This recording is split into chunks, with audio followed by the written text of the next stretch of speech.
¿Cómo están? Bienvenidos a Última Mirada. Ya estamos casi terminando este año y no podemos en un día jueves, que es el día de...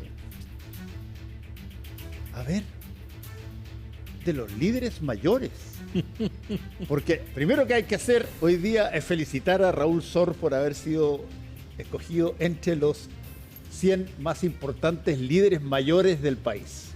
Un viejo influencer. Nosotros no vinimos iguales porque nos pusimos de acuerdo. Fue totalmente espontáneo, fortuito, pero estamos vestidos iguales. Digamos. Parecemos comentaristas de fútbol uniformados. Exactamente, Raúl.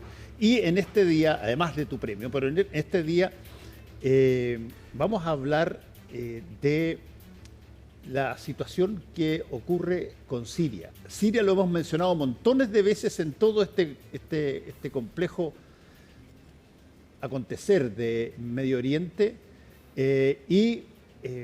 aparece, sale, se genera un polo en Israel, en Gaza, aparece Irán, Estados Unidos dando vuelta, y Siria, que tiene una posición tremendamente estratégica ahí donde está todo pasando. Cuéntanos un poquitito por qué ha adquirido relevancia en el último tiempo. Bueno, Siria es realmente clave en el Medio Oriente y desde el 2011, fíjate, desde el 2011 estaba en una guerra civil que viene de concluir y durante más de una década estuvieron luchando una guerra tremendamente fratricida.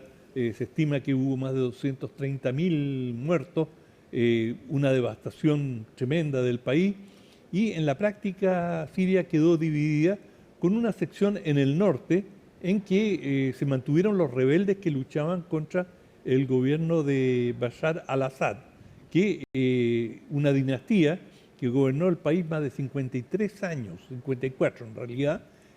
Primero el padre, 30 años, y luego Bashar al-Assad, que viene de ser depuesto y que sabemos se refugió en Moscú. Pero Siria es la clave de la influencia rusa, o era el principal peón de Rusia.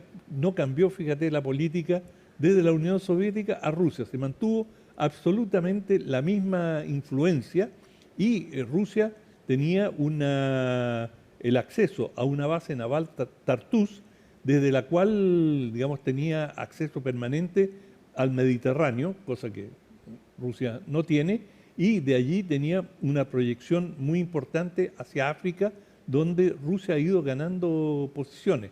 De manera que ahora hay no se sabe cómo van a evolucionar las relaciones entre los rebeldes que ganaron esta guerra civil y que ahora están en el poder en la capital, Damasco, y Rusia. Están en negociaciones, pero se sabe ya que los rusos están sacando sus aviones, han salido algunos de los buques del puerto de Tartus, se están preparando para abandonar eventualmente Siria. Ahora, hay una cosa que hemos conversado antes acá, Raúl, y que tiene que ver con esta suerte de transferencia de razones para asociarse, para ser aliados o enemigos, que iban desde las razones, si se quiere, ideológicas. Este es mi partner ideológico y por lo tanto lo recluto, digamos, o convivimos, a las básicamente relaciones de poder, donde independientemente del signo político pueden perfectamente estar de alguna manera relacionados, incluso países que tienen ideologías distintas. ¿Qué tanto lo de Siria con Rusia se mantiene por razones más bien de necesidad, si tú quieres, práctica, territorial, y no porque antes eventualmente podían haber estado pensando ideológicamente igual? Sí, y de hecho el gobierno sirio, el partido que ha gobernado esto durante este medio siglo, el Baaz, es un partido nacionalista, diríamos, con vocación socialista, retórica, en la práctica es un gobierno, así fue un gobierno bastante reaccionario y, digamos, lo que tú bien señalas, las conexiones ideológicas son absolutamente secundarias. Lo que ha primado ahí son los intereses nacionales y, hasta cierto punto, Siria también era un escudo frente a Estados Unidos y a la dominación o a la hegemonía que Estados Unidos ha ejercido en el Medio Oriente.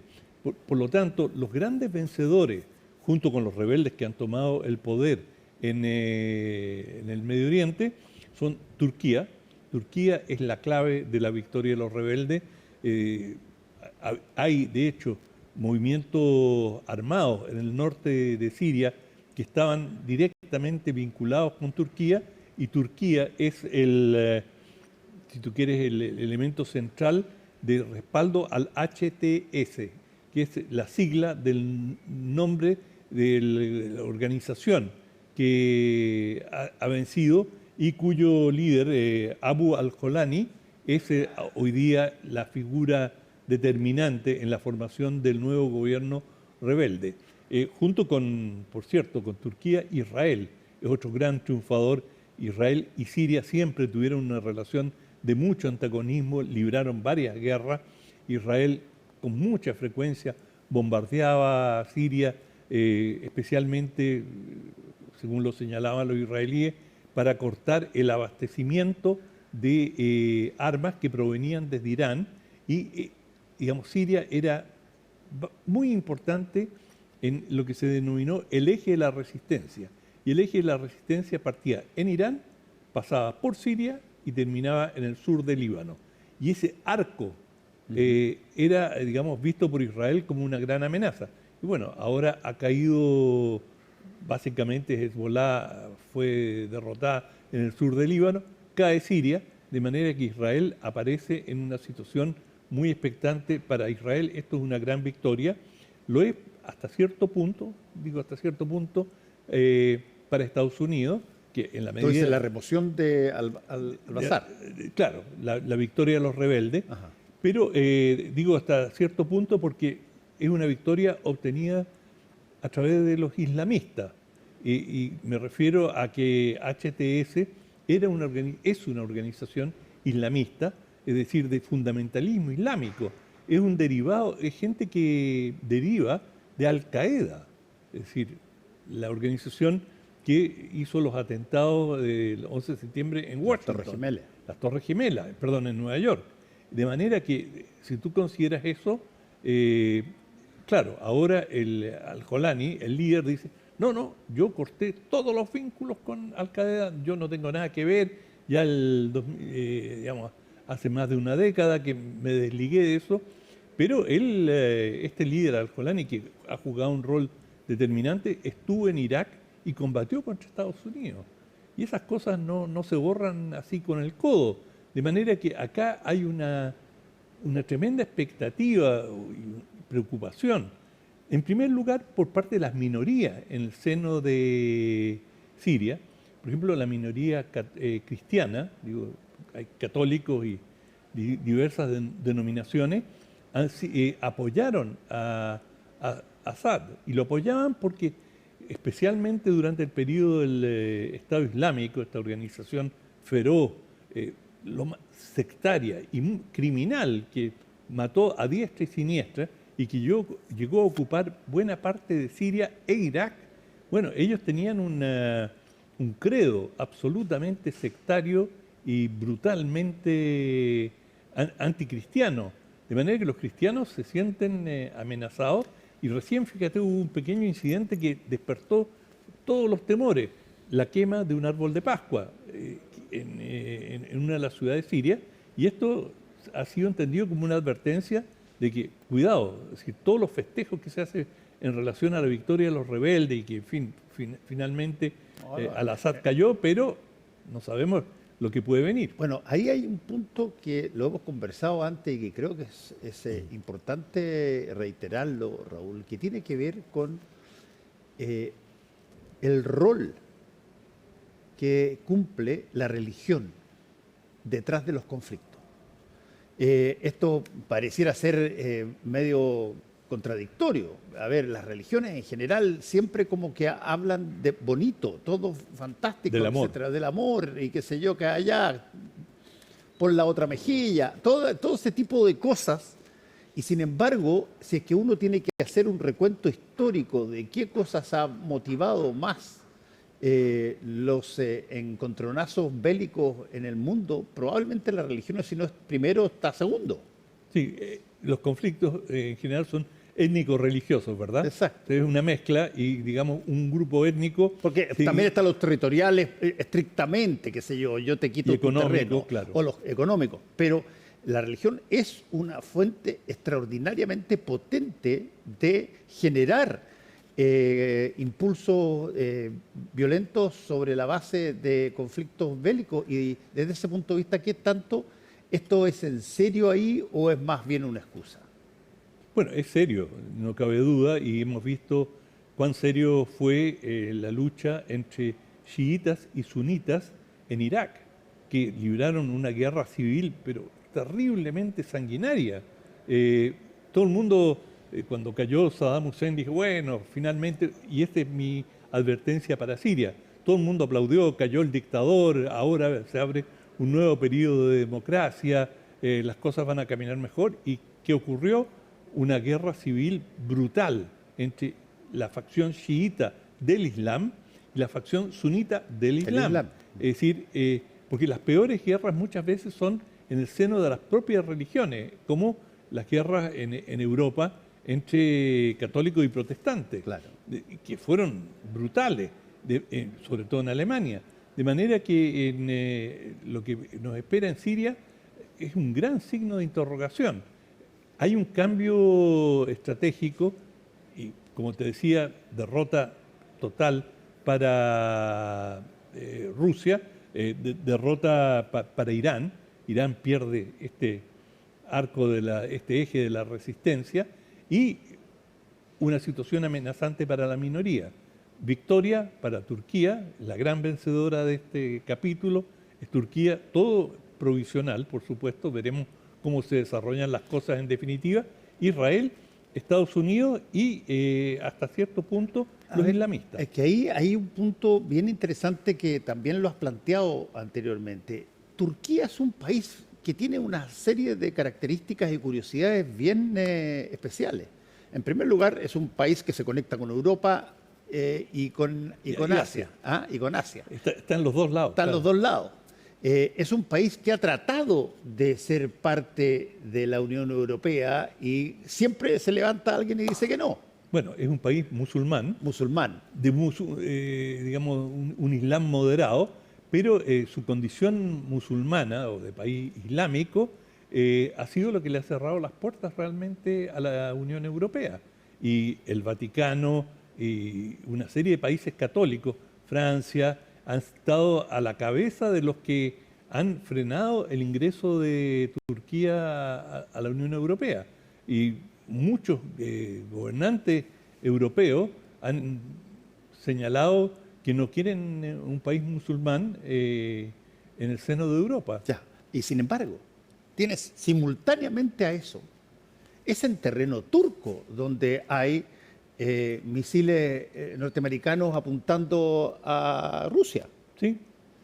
No, y mucho más que eso, junto con eso, Turquía es parte de la Organización del Tratado del Atlántico Norte, Así es. la OTAN, la principal alianza militar mundial.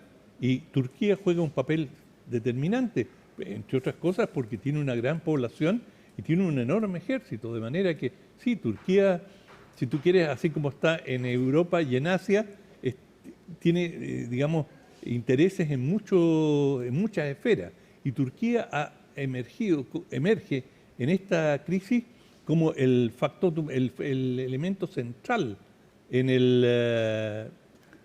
de gravitación en el Medio Oriente. El HTS, la organización que está, digamos, dominando en Damasco, logró la victoria gracias a Turquía. Turquía tiene además sus propios movimientos guerrilleros son guerrilleros en el norte de Siria que fueron financiados por Turquía, por lo tanto ellos tienen una gravitación absolutamente decisiva, tan decisiva que los rusos cuando vieron que caía el régimen en Damasco, lo primero que hicieron fue ir a negociar con Turquía para poder permanecer en esa base naval en Tartus. Habrá que ver en qué termina todo esto, pero los rusos lo tenían absolutamente claro que el que manejaba la situación era el presidente Erdogan. Es bien interesante, fíjate, de pronto escucharte con todo lo que es llamémoslo así, el ciclo de esta Europa actual que hasta hace no mucho tiempo estaba dividida en una guerra fría que era una guerra más bien ideológica, de separación de maneras de ver el mundo distintas. Hoy día está prácticamente planteada sobre la base del poder fáctico de los países. Yo tengo poder sobre territorio, tengo poder sobre la economía, tengo poder sobre la población, en fin, y por lo tanto se cambió totalmente la matriz lógica de lo que habíamos conocido hasta hace muy poquito. Y quedan estos tratados que se hicieron en esa época, tú mencionaste la OTAN, qué sé yo, y varios más. ¿Qué viabilidad tienen hoy día de funcionar? Bueno, la OTAN está en un proceso de reconversión y pasa a ser el instrumento militar dominante, pero la OTAN tiene un problema que es el que tienen todos los países o todas las alianzas cuando son demasiado vastas y con casi una treintena de miembros. Hay países que no todos los países tienen la misma visión de los conflictos y por lo tanto la capacidad de acción unitaria de la OTAN se ha ido debilitando y cuanto más miembros ingresen, digamos, de lo que era la CIS o el Pacto de Varsovia, que cuando cayó la Unión Soviética, todos estos países, digamos, quedaron en libertad de elegir si querían estar con Moscú o con Washington. La mayoría optó por Occidente con Washington e ingresaron a la OTAN. Pero muchos de estos países no coinciden necesariamente con los objetivos actuales. Tú ves el costo que puede tener en esa rebaraje de Europa, el costo que puede tener el que un país muy cercano a Rusia trate de entrar a la OTAN. Mira tú, Ucrania. Sí, claro. Ucrania está padeciendo justamente esa lógica. O sea, claro, se están rebarajando los territorios y las organizaciones, pero ya se mandó un mensaje de que, mira, estamos dispuestos a tirar misiles para que algunos que nos consideramos estratégicos no cambien de bando. Absolutamente. Eso ha pasado a ser un eje de conflicto en la actualidad y lo es frente, por ejemplo, al despliegue de armamento en algunos países europeos, por ejemplo en Rumania, y en Georgia han habido conflictos muy importantes y se está en estas ex repúblicas socialistas, digamos que estaban bajo el control de la Unión Soviética.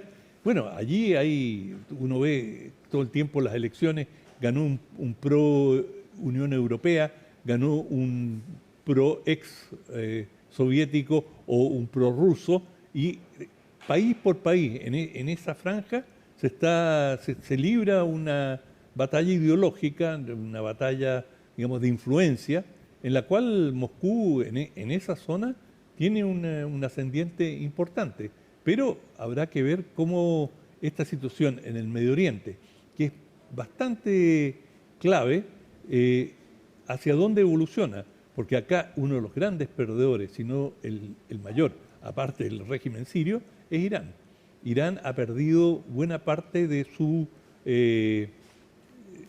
o sea, ha quebrado su estrategia de defensa y Irán tenía esta idea de que el eje de la resistencia era llevar el conflicto a través de terceros, como Hezbollah o la propia Siria, pero mantener a Israel fuera, lejos de su frontera, y ahora cada vez más, con la caída de Siria, Israel e Irán quedan mucho más cara a cara y uno puede temer, y Estados Unidos ha tomado una posición, y especialmente el presidente electo Trump, bastante agresiva con Irán y ha hecho algunas declaraciones que hacen temer que el próximo país que puede enfrentar un embate occidental, estadounidense-israelí, pueda ser Irán. Es que hay un factor, lo hemos conversado antes, pero hay un factor en todas estas distintas, a ver, ¿cómo decirlo? Estas distintas potencias que entran en el bagaje de sucesos bélicos de este tipo, a mi modo de ver, cuando la religión manda, hay que tener mucho cuidado porque si es que la religión tiene metido dentro de sí mismo, como lo tiene la religión, si quieres, tú dices católica, como la tiene muy fuerte el Islam, la idea de que tu muerte no es una pérdida, sino que tu muerte es un agrado al divino, al Dios, al Alá, etc. Estas personas que la hemos conversado 1000 veces, que se dinamitaban en medio de un supermercado, lo hacían por su Dios y sabían que eventualmente iba a ser recibido, pero con los abrazos. Cuando tú crees genuinamente en eso, ¿qué te impide hacer cualquier cosa? Exacto. Bueno, ese es el gran problema. O sea, si tú crees que, digamos... Por eso que las guerras religiosas son tan peligrosas, digamos, hoy día. Bueno, y además los odios religiosos son de una inquina tremenda brutal, y, digamos, no basta con derrotar al adversario, sino que muchas veces hay que destruirlo físicamente, quemarlo, es decir, borrar todo rastro de su existencia sobre la tierra, porque en él estaban los gérmenes del mal, es decir, hay, digamos, sobre eso hay mucha literatura y es, como tú bien señalas, tremendamente preocupante. Pero en el caso del Medio Oriente hay otros factores que gravitan con tanta fuerza casi como la religión, y uno de ellos, por supuesto, es el petróleo, que todavía, pese a que el petróleo estaba bajando su gravitación, su influencia, de todas maneras es un factor central. Y bueno, hemos hablado de los países más cercanos a Siria, pero uno de los gobiernos que apoyó a los rebeldes sirios fue el gobierno saudí. Arabia Saudita es otro de los protagonistas importantes del Medio Oriente y siempre de una manera u otra está tras los conflictos. Y en Arabia Saudita es un país sunita y los rebeldes que acaban de triunfar en Siria son sunitas, de manera que los saudíes, por ese mero hecho, ya deben estar muy complacidos. Oye, y en la pregunta que uno tiene que poner hoy día en cada situación bélica, y a ver, ¿cómo pintan los chinos aquí? Que están lejos, otra cosa, no es Medio Oriente, pero técnicamente tienen opinión territorial y además, si tú quieres, de potencia en cualquier cosa que pase hoy día. Los chinos tienen una posición ambivalente en el sentido de que ellos también tienen minoría islámica en el norte del país y le temen a un despertar islámico en China o en las regiones de población islámica. Por lo tanto, ven este tema con mucho, pero mucho cuidado y tratan de mantenerlo lo más distante posible, y en general han mantenido una actitud, si tú quieres, relativamente neutral frente a Israel, frente a los distintos países árabes, pero en su conjunto el instinto de China es tercermundista y tienden a apoyar a lo que consideran las causas antiimperialistas, es decir, antiimperio estadounidense, y por esa vía debilitar a lo que consideran es su principal adversario. Bueno, vamos a tener que seguir conversando de esto, está claro. Vamos a tu libro. El libro. Bueno, este es el libro de un veterano periodista, mucho más veterano que nosotros. Un poquito más veterano que nosotros. Bastante más. Es Roberto Savio, un argentino-italiano que es fundador de una agencia de noticias que ha tenido bastante impacto, Interpress Service, y Giuliano Rizzi, y un gran periodista chileno que fue director de la Escuela de Periodismo de la Universidad de Chile, Gustavo González Rodríguez, además un gran amigo. Gustavo González tradujo e incorporó una serie de elementos a este libro que se llama Para comprender y cambiar el mundo de hoy, de la editorial universitaria, de la colección Ensayo.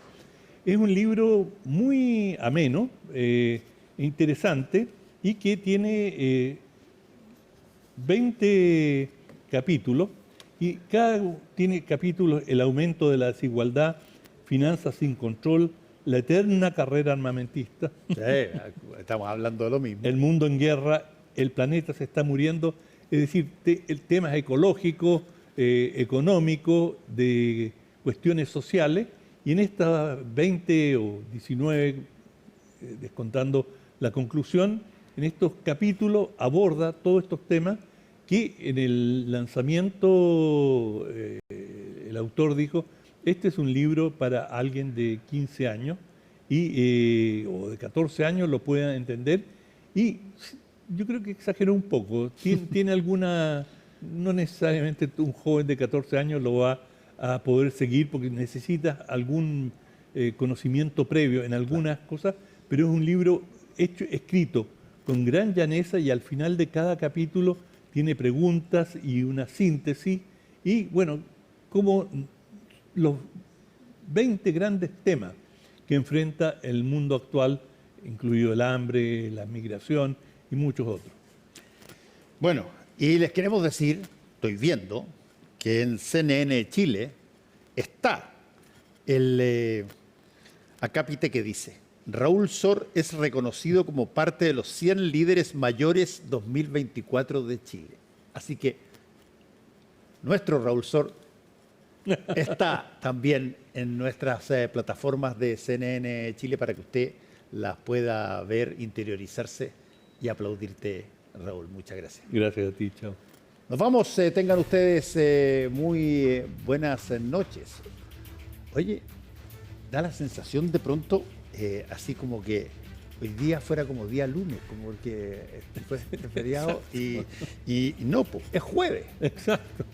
Así que mañana no está Última Mirada, pero sí tenemos CNN Chile Radio en la mañana.